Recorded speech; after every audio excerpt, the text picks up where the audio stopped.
All right. Hi, everyone. So I'm a minute early. We're gonna wait a couple minutes. So this is very exciting. We are making first tee history right now. At least I think we are.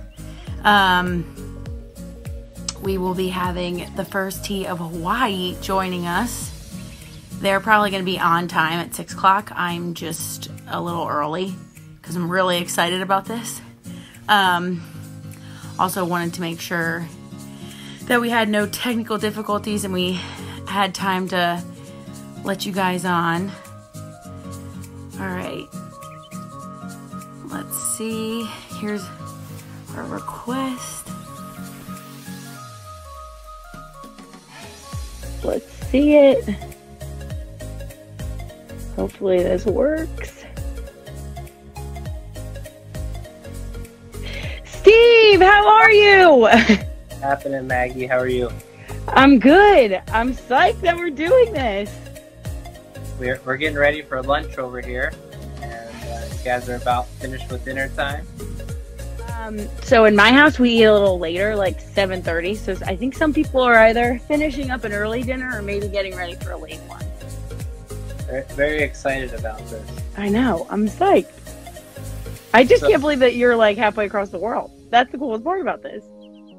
The entire United States and a lot of the Pacific Ocean. Yeah.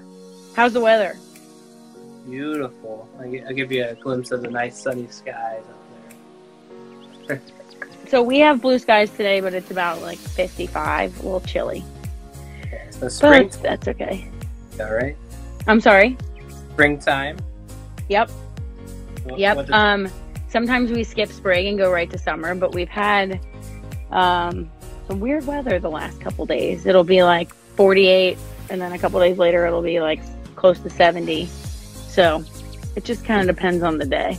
So when do you not play golf? When you're a member of the first tee of Greater Philadelphia? We're playing golf all the time. One of our facilities has a couple simulators, or one simulator. Rebecca's going to have to correct me on this. 1 or 2 simulators, and an indoor putting green and a couple hitting bays. So we do some indoor classes in the winter. So we're always playing golf. How about you guys? I'm assuming because of the weather, you're always playing golf.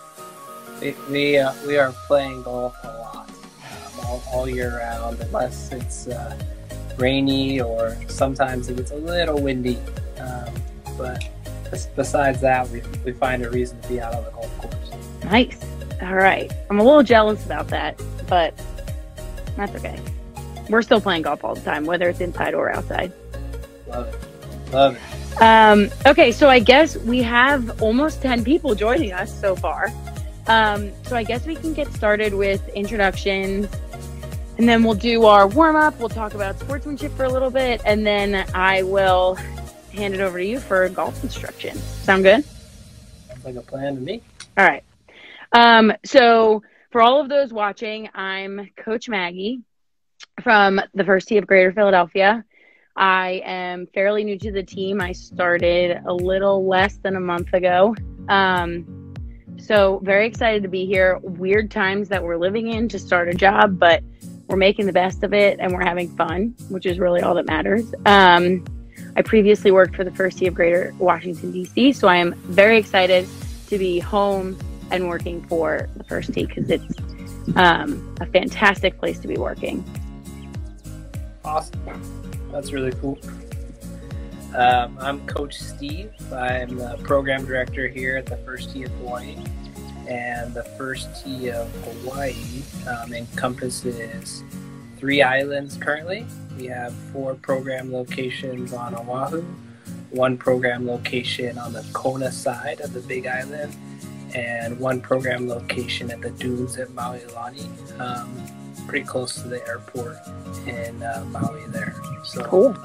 I have been a part of the first tee for almost 7 years. Started out as a volunteer, and as I've met people like you, Maggie, across all the first tee chapters, just got more and more involved, and here I am today. So passionate about golf. I really like improving, and so there's nothing more fun than doing what the first tee is trying to do by using that as a vehicle to teach life skills and create just great opportunities for the students that are in our program. So, totally agree. What we met, where were we? Seattle, the first tee of Seattle. Yep. They have a fantastic facility. Maybe we'll get them on one of these lives coming up. Coach Evan, if you're listening, we're coming at you. Yes. Hopefully we'll start a trend. We'll see. All right. Okay, so I guess now that introductions are done, we can get started with our warm-up. It's going to be a quick one. So I was planning on doing just jumping jacks for our cardio, but I think that we could probably do some planks, maybe a bear crawl or two, because we love those. Getting serious. I know. All right, so for the first, I wrote it down because I didn't want to forget. So for the first, we'll do 15 jumping jacks. Does that sound good? Looks like a lot. All right. Yeah, right. And then if you can't do a full jumping jack, one of these is okay. Sound good? All right. All right, let's do it. 1, 2, 3, 4, 5, 9, 10, 11, 12, 13, 14, 15. Okay, perfect. So now we're going to balance on our right leg for 20 seconds. So you can, if you need to kickstand your leg, you can do that. If you need to hold on to something, you can do that. Maybe sometimes sticking your arms out can help. If you want to bend forward, you're more than welcome to. I'm not counting, so maybe we'll just go 5 more seconds. 5, 4, 3, 2, 1. Okay. Now we can switch to the left leg. What's your favorite warm-up activity, Coach Steve? I'm a big fan of balancing. And well, I'm happy we're doing that. Star jumps are one of my favorites. Oh, maybe we'll do a plank and then we'll end with star jumps. I don't know if that's a very safe activity for me in my practice golf at home area, but I'll try. Oh, okay. Well, you can do modified. I like it. For those at home. Okay. Now we can hold, how about we hold a 15-second plank? All right. Do you have room to do that? I do. All right, sweet. So you can either do it on your hands or your knees. I mean, your hands or your elbows. Okay.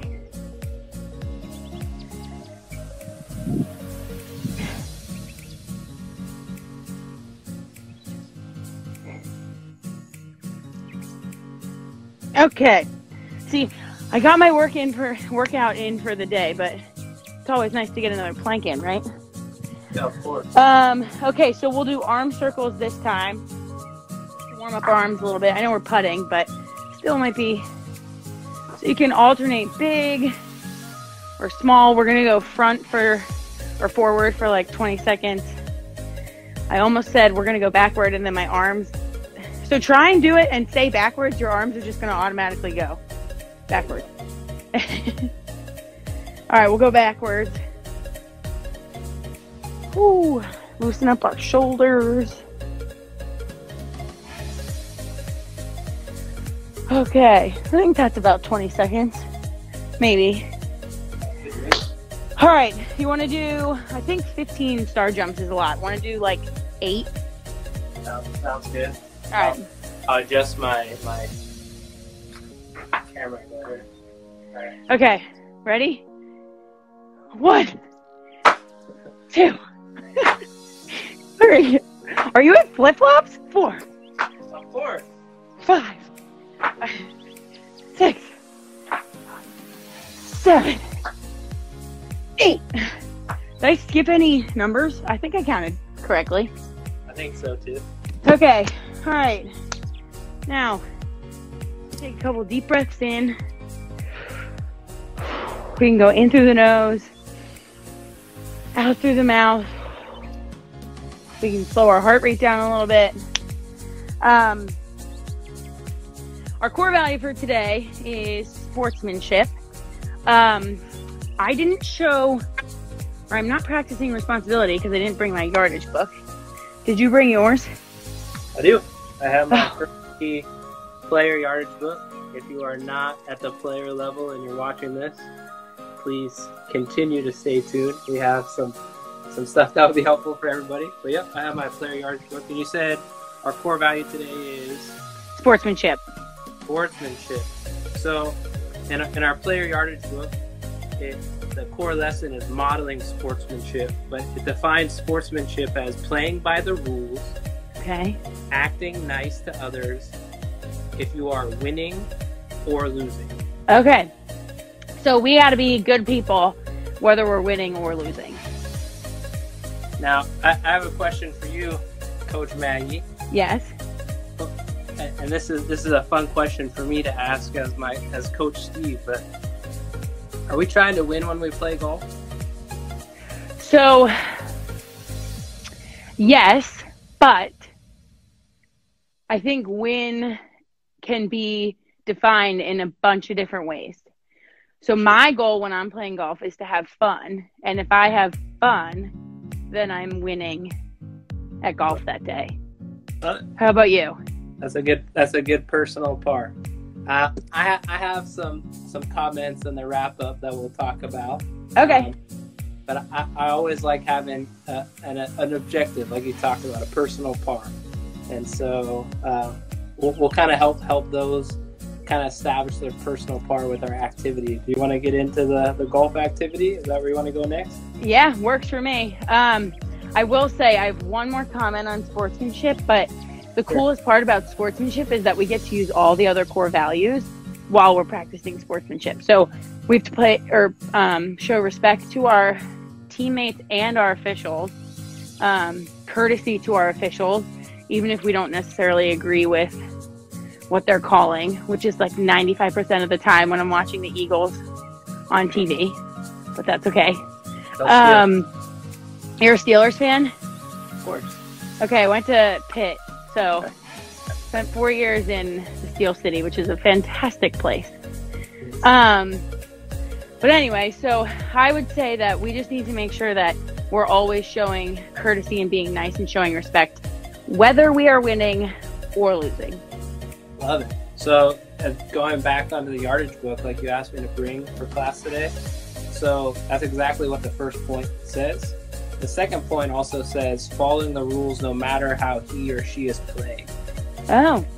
To your point with the officials, kind of how sportsmanship brings things together, you can't follow the rules if you don't know them, right? So yes. Part of being a golfer is your responsibility to know what you need to do so that you understand that, and exactly what you said, showing good sportsmanship, whether you're winning or losing. I love that. I agree. All right, so I'm psyched for this golf activity. So we'll get into it. Those that saw the post, I asked everyone to bring a Hot Wheel. I have Jenga blocks. Love it. That works fine. So today we're going to work on just making sure that putter helps get the ball where you want it to go, which is your target or your hole.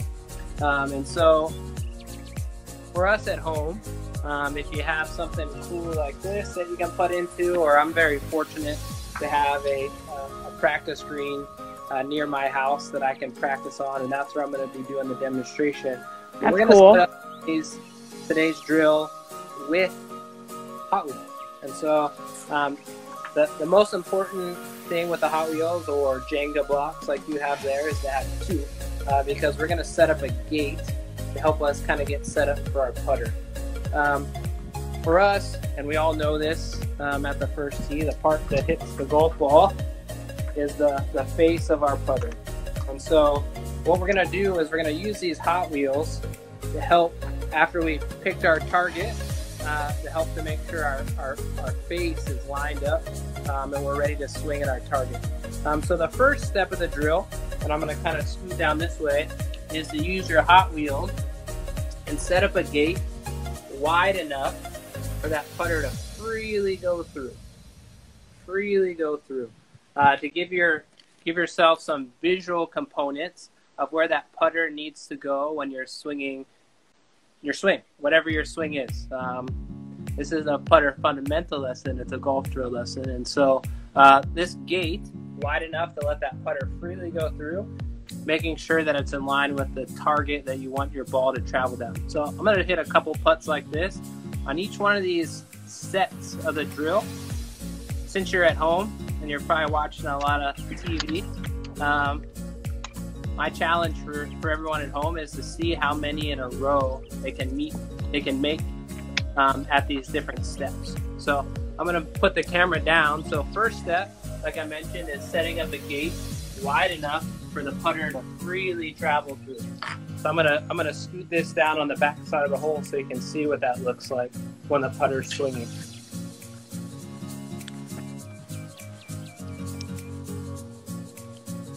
Ooh, nifty. Okay. So I have a question, Coach Steve. Yeah. If I didn't have a putter, I have mine, but if I didn't have one and I had, like, I don't know, an umbrella or a roll, well, this is empty now, but a roll of wrapping paper, could I use that to putt? 100%. So cool. What we're working on the gate here is just some basic face control at impact to make sure that our putter or our putting stroke helps the ball go towards the target that we're picking. So that first gate, you could do that exactly with anything. You could do it with a sword, if you have a play sword at home, umbrella, a long tube, like you said, a roll of wrapping paper, if you don't have a putter at home. So cool. For the first set of the drill here, you want to just let that putter go through the gate. With or without a ball? With a ball. And you want to see how many you can make in a row. So this is kind of helping our brain visualize that we want that putter to go at our target line and see how many you can drain in a row. And for our more advanced players, a good modification of this is whatever your lead hand is. If you're a right-handed golfer, the hand that typically controls the putter face, depending on how you grip it, is your left hand. You can always practice this with a one-handed putting drill as well, with this wide gate, seeing if you can drain your putts. So that's step one. And so I'm sure we would be trying to see how many in a row, because we know she'd make about 100. Well, I'm at 2. I missed the first 2, and now I'm at 2. Keep 3. Going. Keep going. And so the distance of this is up to you at home. If you want to do a little longer putt,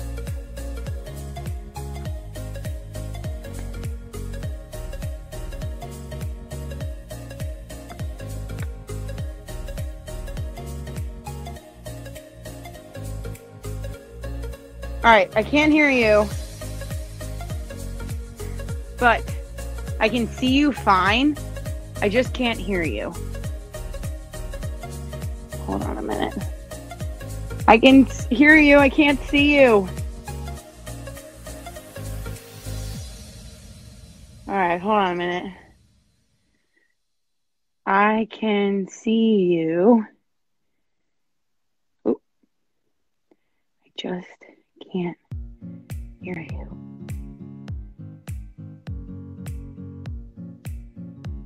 Okay. Let's see. I don't know what happened.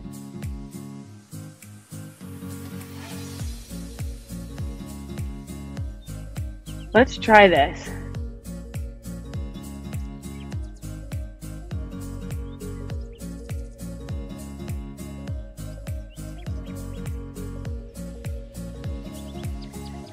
Okay, we're going to try this. We are going to move the first tee of Hawaii. So, I removed Hawaii and Coach Steve. So let's see. Here we go.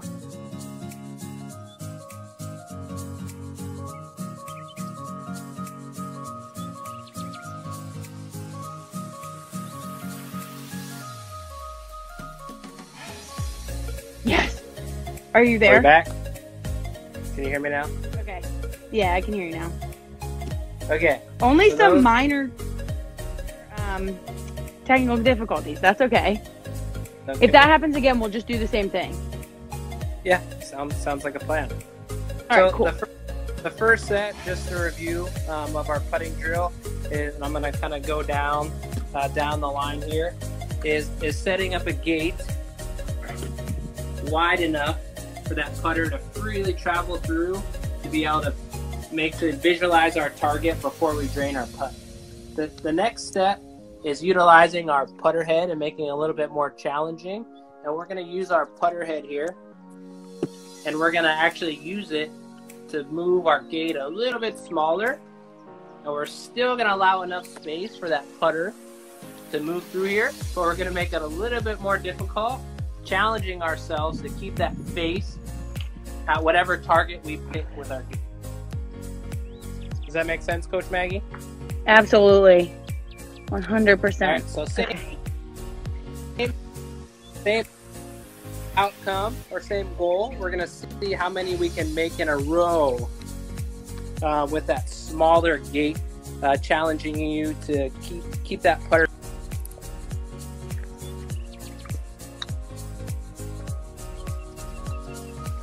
I should putt on carpet all the time. Oh, I missed one. I'm on And then- fire! If you miss multiple putts in a row, it might be something for you to check your target line or your gate. This is a good kind of feel drill for you to get a feeling of if you're getting ready to swing, is helping you hit a good putt or not.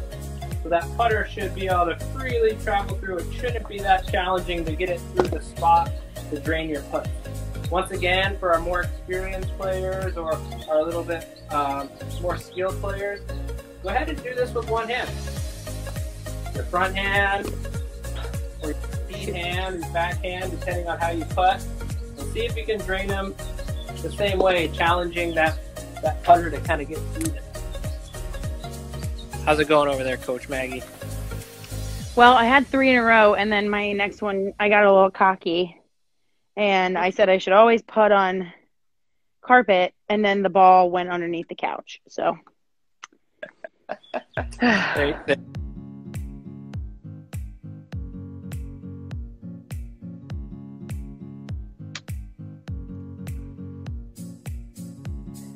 Oh, I can't hear you again. I can see you, but I can't hear you. I can't hear you. All right, we're going to try this again. I'm going to exit out of you. Okay, well, all of you who are watching, thanks for hanging in. This is really fun, but considering that Coach Steve is halfway across the world, I think we can cut him some slack for this not necessarily working the whole time, but that's okay. He keeps coming back, so that's okay.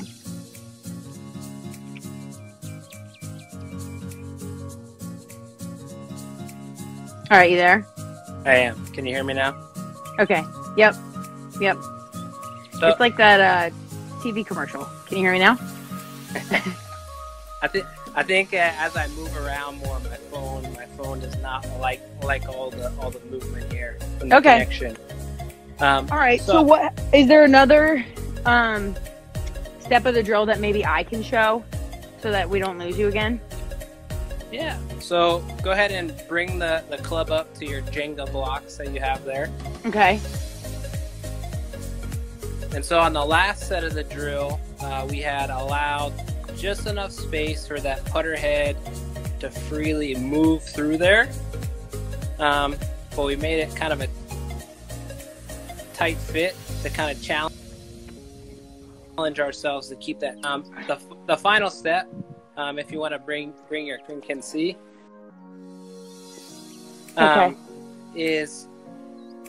is allowing enough space for the ball to travel through your gates, but stopping your putter face. Okay, I can do that. I just need to stand my phone up behind me. Oh, this is a lot of pressure. Okay. Can you see? I can. There you go. Perfect. Okay.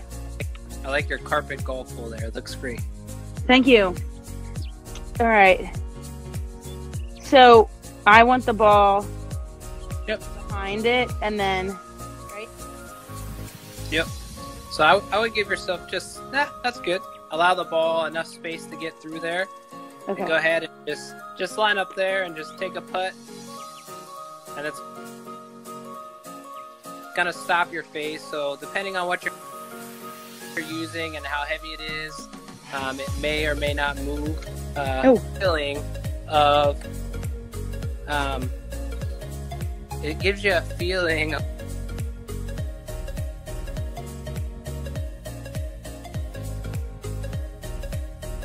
oh, everyone, I think we lost him again.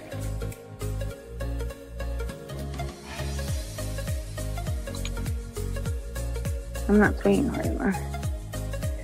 All right, so we can't hear him, but I'm gonna do this one more time, and then I think that wasn't a good putt, but that's okay. I didn't follow what he wanted me to do. We're just gonna get better and better at this as we go on. All right. Okay. I can't hear you. All right. We are going. I'm going to exit out of you again. Bye. All right, everyone. Like I said, thanks for hanging in there. We're going to, hopefully this time, we can just chat about it. And then,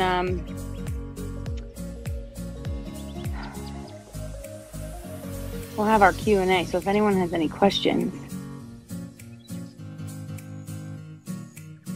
What's going on in Hawaii? I think it's a long distance here, but you get the technology to get it done. So you did a really good job there. So in each set, and it's kind of up to you, however you're practicing at home, to basically do as many at that gate as comfortable for you, but the most important thing when we're practicing at home and we have the opportunity to putt right now is to get a feel, to see what it feels like at all of these different gates.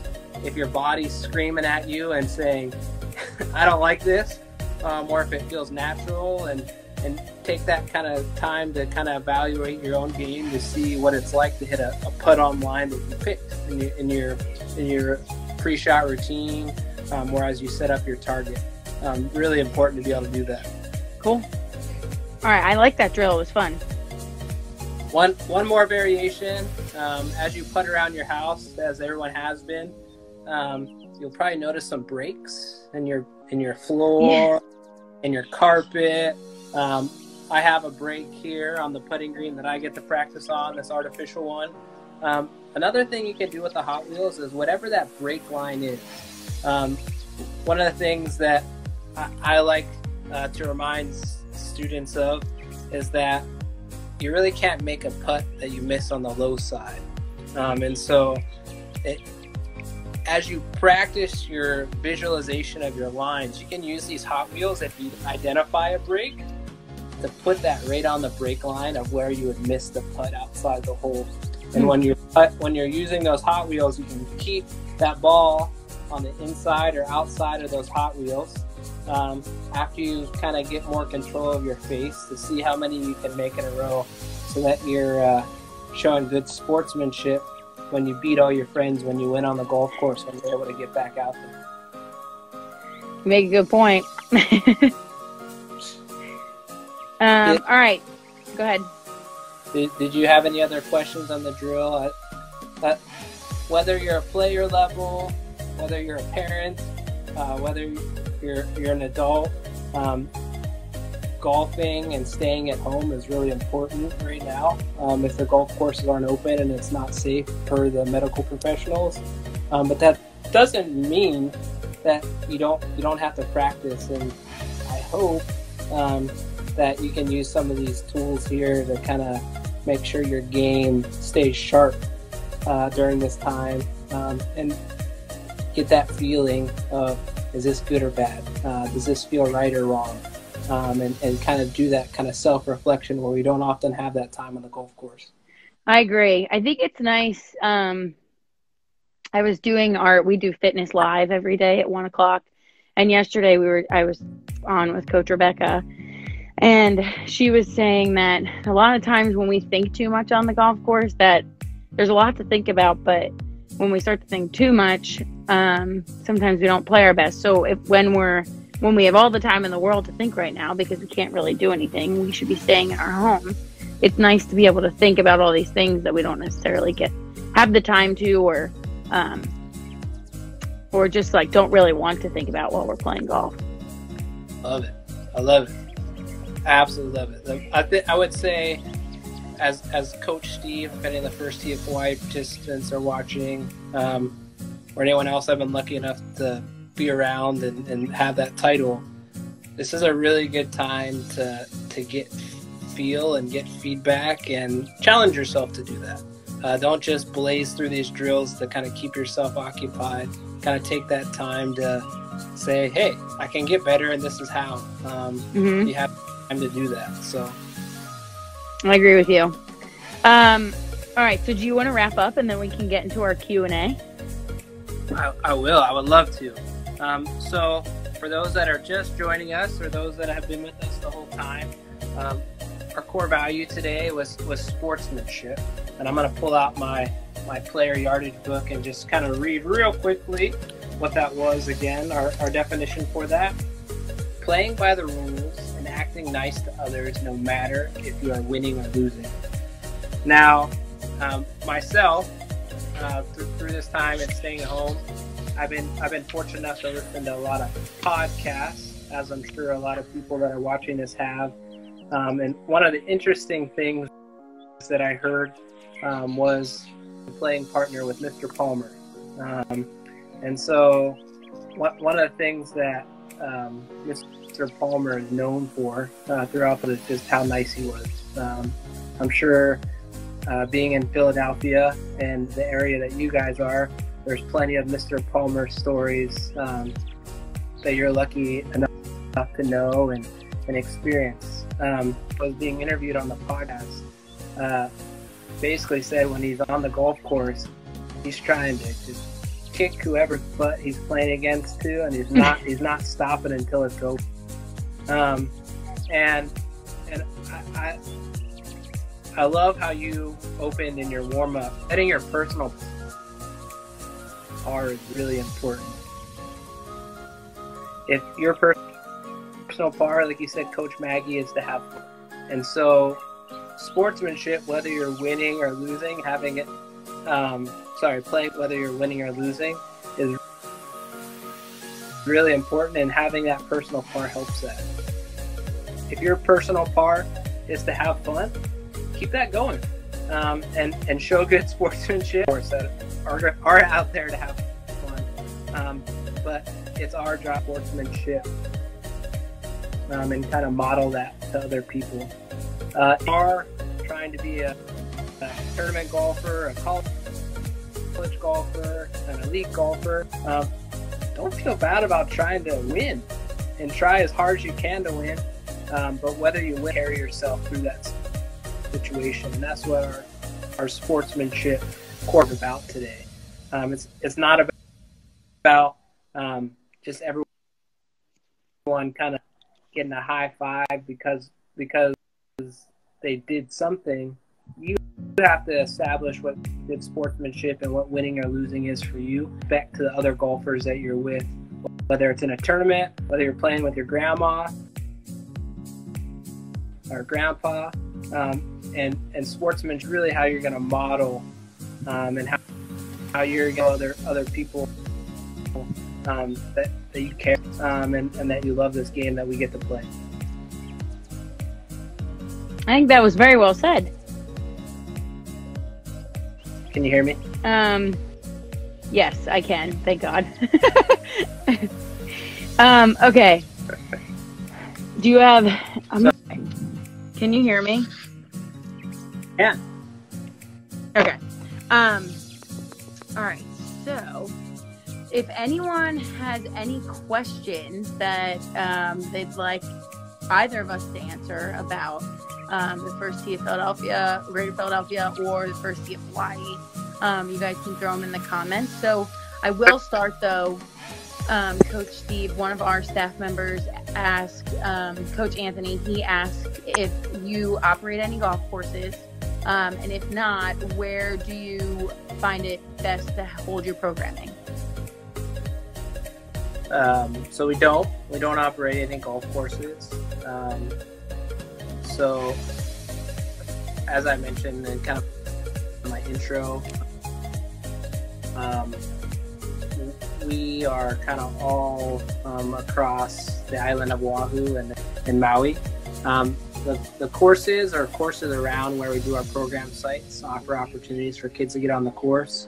One of the coolest things about being a junior in the state of Hawaii, specifically in Honolulu County, on the island of Oahu, is all juniors play the municipal golf courses free. So they can get awesome. They can get a municipal golf card, and they can play every once they turn 8 years old, they can go out and play on the golf course. And so that's one of the cool opportunities that the students get to take advantage on Oahu. And then one of our program locations, it's called Bayview. It's on the windward side of Oahu.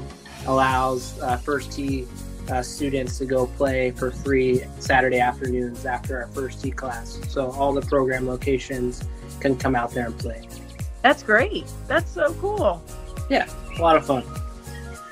And then another question we had for you came from one of our participants. And she wanted to know if you play golf by the water and if you, what you're doing in quarantine. Sure. So we're staying home in quarantine. So I'll start that answer. Yeah. Right now, it all depends on where your house is. If you're golfing by the water, because you're doing it at home. But yeah, we're not offering any in-person programming. Right now, our target is June, but we will see what the guidance of health professionals are at that point. Okay. And the beginning part of the question, there are numerous golf courses that have beautiful views of where we're lucky enough to live. Two of our program locations are close enough where you can see the ocean. Makani Golf Club on the Big Island is absolutely beautiful, and you can see the coast while you're playing golf there. And then Hoaka Lake Country Club, as you're driving into the clubhouse, the ocean is on your left side as you're pulling into the golf facility. That's awesome. Yeah. Oh man, we don't have the ocean that close to us, but that's okay. Any other questions? None that came in, but I guess we can just go back and forth. What's your favorite core value as a coach? Let's say responsibility. Okay. I think that if we model responsibility as golfers, other core values that are equally as important are able to happen because you're taking that responsibility on yourself to be that better person that we're challenging everyone to be at the first tee. How about you? My favorite core value is integrity. And it's integrity because I think that all of who you are is what you believe in and how you act and what you do. And you can't really compromise on who you are and what you believe in. So that's why integrity my favorite. Okay. But I will say, since I started my time with the first tee, which was almost 3 years ago at this point, I would say that confidence is the one that I've had to use the most and learn and practice that. So they're all used all the time. We got a question, by the way. I see that. What do I dare move my phone? No, don't move it. Let's. I would say just describe it. So the question is, what is meant by the low side of the hole? I want to see if there's a picture of a putting green in our yardage book here that would help us out. So that's a good idea. This might help. I'll try. So actually, it's probably not going to help that much. So if we had talked about the low side of the hole when we were talking about if there was any breaks in your carpet in your house or the floor that put on. And so the low side of the hole would be the side of the hole that the ball is breaking to, below it, lower than that breaking point. The high side of the hole would be above the hole, in relation to how the putt breaks. And so if your putt breaks to the left, the challenge would be using those Hot Wheels to be down that left side line to not allow that ball to cross the line, so it always has a chance to go in the hole from the second you hit your putt if you keep it not hitting those Hot Wheels. All right. That answers made sense to me. I wonder if our audience feels like, maybe our viewers can let us know if did that answer your question, basically. So we don't, that's the only question. So our executive director says ocean views are nice, but First Tee Philadelphia's Walnut Lane golf course is a good alternative when you can't play in Hawaii. So next time you're in Philadelphia, you're going to have to come join us. Love it. We always like playing golf no matter where we are. Yes, I agree. Okay, so they said thank you, so I think that you answered their question. Awesome. Cool. Any questions? I had one question.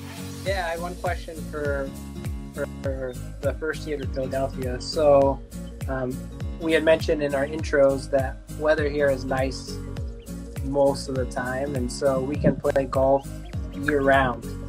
Now, you don't really know what the word snow looks like on a annual basis. Those of us who have been fortunate to travel in Hawaii or on Mauna Kea on the Big Island, there gets some snow depending on the weather.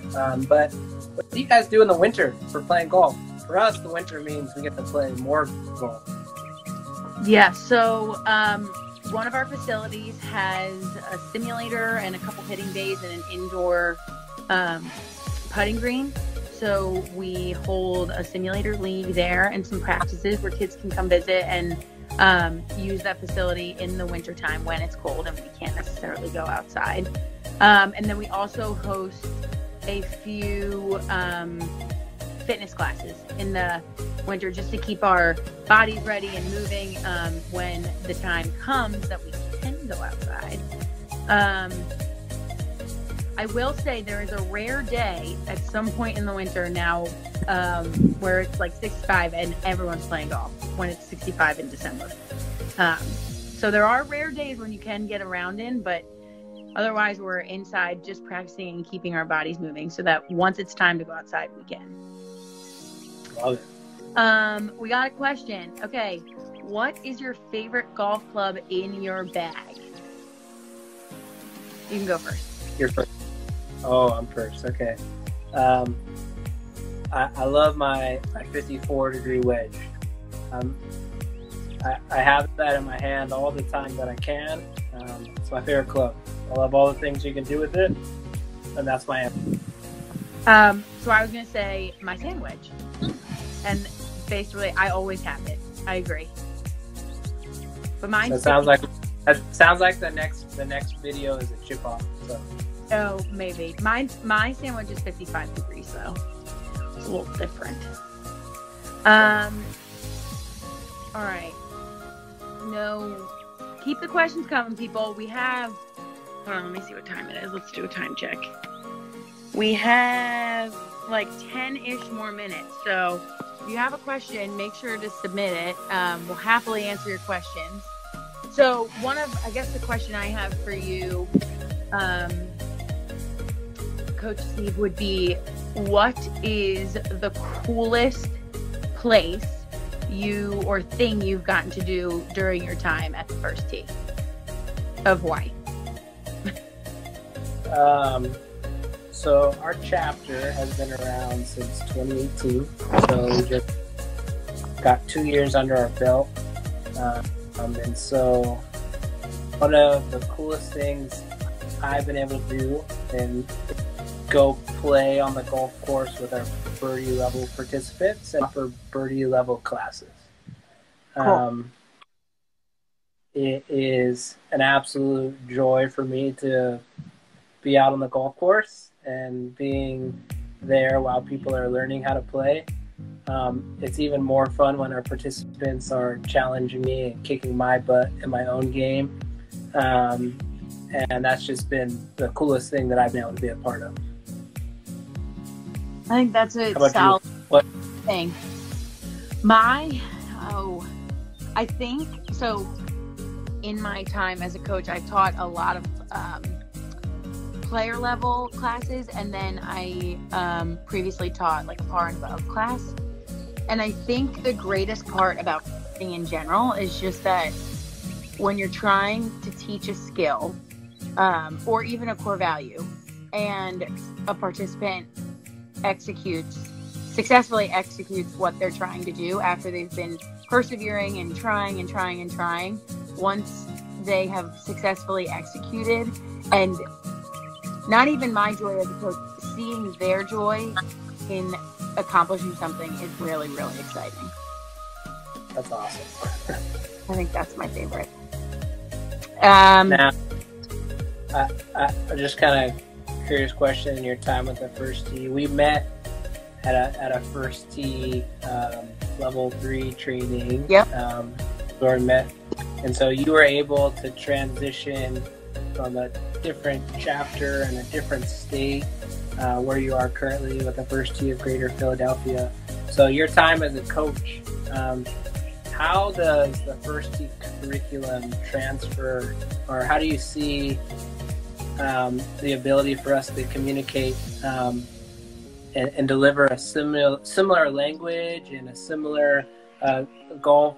I don't know if you've been able to be a part of any national opportunities like the Pure Insurance Open or anything like that, but what is it like kind of going across different chapters, or what has your been experience with that? So I have actually had the opportunity to participate in both. I coached at Michigan State in 2018 at the I guess it was so Life Skills and Leadership Academy has been going on for a while, but this one was the inaugural Joe Louis Barrow Jr. Life Skills and Leadership Academy at Michigan State. So that was awesome. And then last year I had the awesome opportunity to chaperone a participant to go to Pebble Beach for the Pure Insurance. And one thing I've learned across, and even at my trainings, like you said, we met in Seattle, just meeting all of the people who care so much about what we do, and using life skills and a game that we love to impact kids is just so neat that now we're all over the world. So like you're in Hawaii, there's people in Australia, there's First Tee of Australia. So I think it's really neat to see how everyone kind of comes together and shares the same values and the core values that we use and teach every day. Love it. I agree. Have you had the opportunity to go to either of those things? We have not yet been a part of a national opportunity yet, but it's cool for those that are on the call. The correspondence before this call happened, me and Coach Maggie were easily able to put together a first tee class for you all today. And so I don't know if the first tee's on or they were. I saw. If the headquarters is watching this, but for me and just some different life experience I've had, and not in golf and not with the first tee, it's really cool that, like you mentioned, Maggie, that mentors and coaches that care about students can offer a similar format, and it can happen across multiple countries, as you mentioned, and states, and we're able to basically have a format to deliver the life skills through the vehicle of golf. It was really cool to be a part of this call. Be assigned. I'm sorry? I said it can happen virtually. Yeah, exactly. And so that's been really cool, and we can't wait to hopefully have one of our participants selected for some of those national opportunities upcoming, as we kind of mature as a chapter and get more students that have that opportunity to apply. So I think we might have to plan a trip to Hawaii and come visit. So, I think it'd be a great, maybe national opportunity down the road experience for the First Tee Network. I don't know what that looks like, but I'll throw it out there now. Yeah, right. If headquarters, First Tee headquarters, if you're listening, we'd like to go to Hawaii. All right, so I'm gonna do one last call for questions because it's 6:51, and this is gonna kick us off in just a couple minutes. So one last ask for questions. Steve, thank you so much for joining me today. It was an honor coaching this class with you. It was an honor making history with you, so I'm really excited about this. I do hope we get to do it again. Hopefully sometime in the next month or so we can set up another class. But thank you so much. This was so fun. Yeah, thanks for everyone staying at home. This stuff is interesting, and it's kind of a interesting time. And thank you, Coach Maggie, and the First Tee of Greater Philadelphia, and the First Tee for giving us this platform. I think it's really cool. And students, if you are watching, all the cool stuff we're talking about is because of you. And we're fortunate enough to work with you guys, and so keep practicing, keep it going, and hopefully we will give some things that you can do, and keep doing them while you're at home. All right, on that note, I guess we're signing off. Thank you, First Tee of Hawaii. Thank you, Coach Steve, for joining us. We'll be coming live from a living room near you soon. Well, one more thing, if anyone's watching tomorrow, we'll be doing a live interview with Stephanie Kono, who is a Symmetra player and from Hawaii at the same time. So if you want to tune in to see what it was like to play on UCLA's women's golf team, to play in the Women's U.S. Open, and what it went for her as a golfer growing up in Hawaii, might be something fun for you to tune into. So we'll be tuning in. We'll make sure you tune in. All right, see you. Have a good day. Enjoy your lunch. Fun soon. Aloha.